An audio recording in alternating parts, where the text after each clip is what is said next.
or out of the European Union? At Westminster, this question has haunted British politics for decades.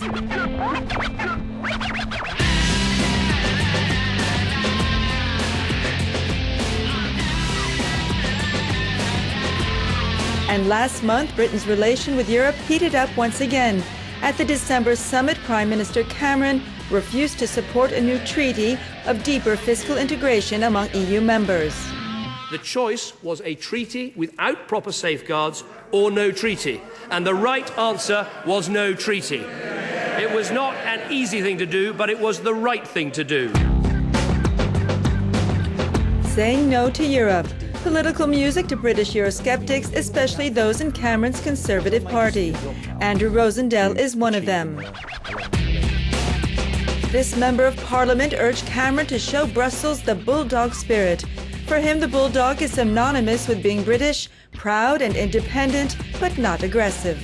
If you look at the history of the people of the British Isles, we've had nearly 1,000 years without any invasion that has been successful.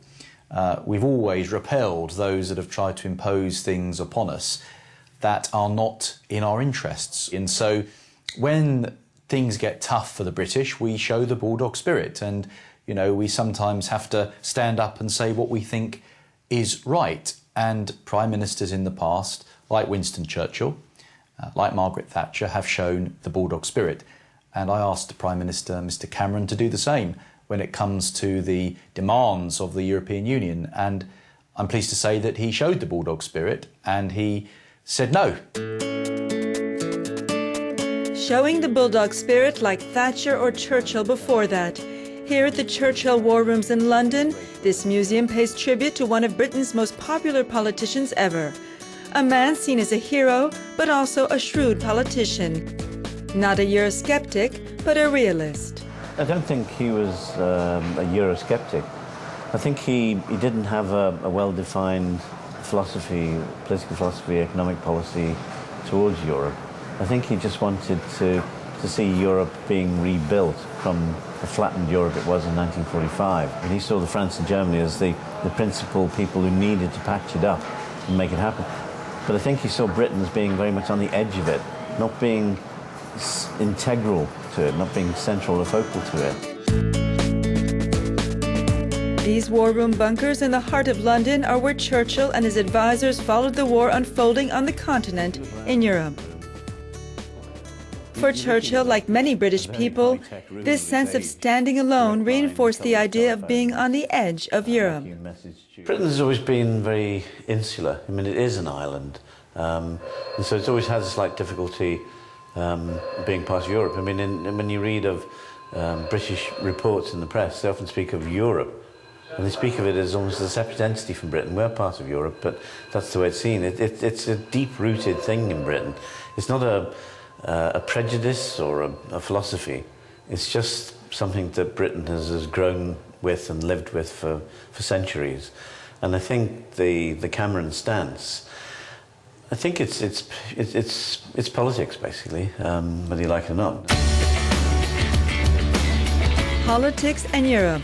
Since Britain joined Europe's common market in 1973, prime ministers, both Conservative and Labour, have had to confront this question of Britain's place in Europe.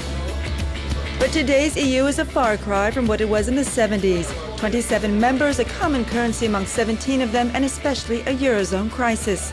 A crisis which has pushed EU members towards a new treaty calling for tighter economic discipline and fiscal integration. But Cameron argued the treaty would not protect British interests, especially its financial ones. While his refusal was praised at home, Raphael Baer warns Cameron's diplomatic hands will be tied at the next EU summit. Cameron got a political boost from what he did. The opinion polls said it was very popular because he presented himself and he came across as the man who finally said no to Europe. Now, the problem with that is he didn't actually achieve, in policy terms, what he set out to do. So he now has to go back to Brussels. He has to negotiate on things that he's already sold to the British public as victories. And he has to do it in a context where he's alienated a lot of people and he's permitting an institutional structure where there'll be all sorts of conversations without a single British official in the room. So Is that going to get him into trouble? Yes. Is that going to cause difficulty for him in his party? Yes. Is that going to mean that he then has to do more of these sort of gestural, Eurosceptic, hostile acts to convince his party to stay with him? Yes. Does that put us on the trajectory towards ultimately a clash with the European Union and, I think, a referendum possible exit over time? Yes. This is London's financial district, better known as the City. It's what Cameron vowed to protect. He wanted guarantees that the powers of the pan-European securities market regulator would not be expanded at the expense of the UK's national ones.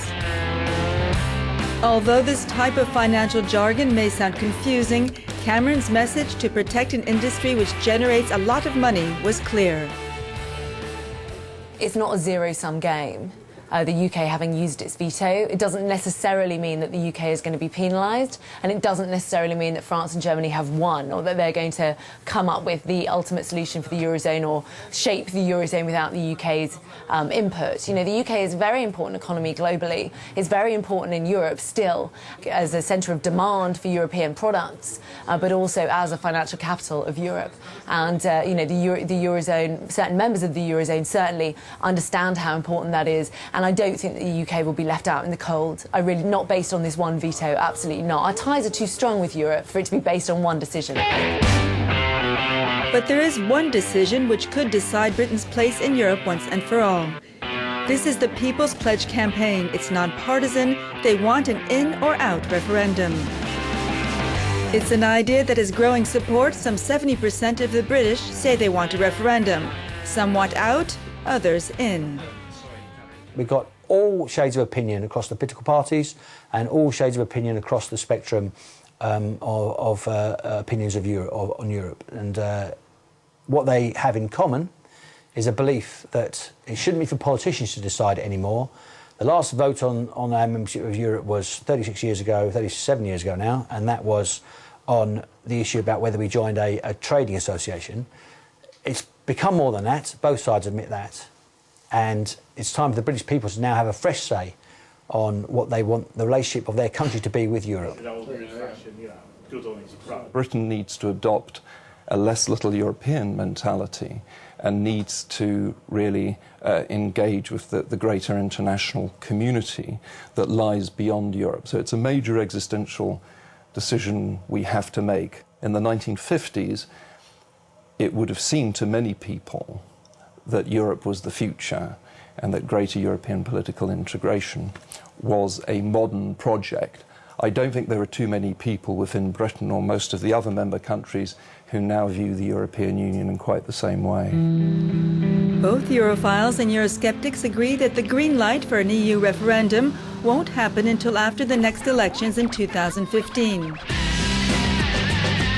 More time to think about which direction they want to take when it comes to the European Union.